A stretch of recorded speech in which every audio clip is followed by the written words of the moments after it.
যদি ফ্যামিলিতে prostate cancer ইতিহাস থাকে তাহলে প্রোস্টেট ক্যান্সার হওয়ার সম্ভাবনা বেশি। এছাড়া খাদ্য অভ্যাস একটা গুরুত্বপূর্ণ ভূমিকা পালন করে প্রোস্টেট ক্যান্সারের জন্য। যারা অতিরিক্ত চর্বিযুক্ত এবং রেড মিট সবসময় খেয়ে থাকে এবং শরীরের ওজন অনেক বাড়িয়ে ফেলে, সেই ক্ষেত্রে কিন্তু প্রোস্টেট ক্যান্সার হওয়ার সম্ভাবনা বেশি।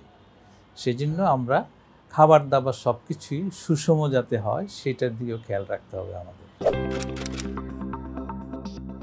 বাংলাদেশে প্রোস্টেট ক্যান্সারের চিকিৎসা এখন যথেষ্ট ভালো আছে, তবে কিছু কিছু ক্ষেত্রে যেমন আরও লজিস্টিক সাপ্লাই, যেমন রেডিওথেরাপির যেই আধুনিক মেশিন এবং আধুনিক চিকিৎসা আমাদের দেশে আছে এখনও, কিন্তু রোগীর তুলনায় রেডিওথেরাপির চিকিৎসা দেওয়ার জন্য আরও মেশিন দরকার, আরও স্পেশালিস্ট দরকার।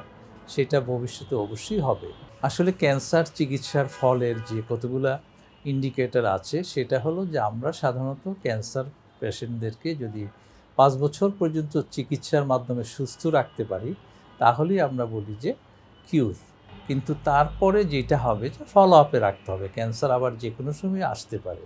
সেজন্য একটা ফ্রিকুয়েন্টলি অর অ্যানুয়ালি সেভাবে রোগীদেরকে একটা চেক আপের মধ্যে রাখতে হবে। 5 বছর পরও রোগীদেরকে চেক আপে রাখতে হবে, যাতে রোগ আসছে কিনা সেটা দেখার জন্য।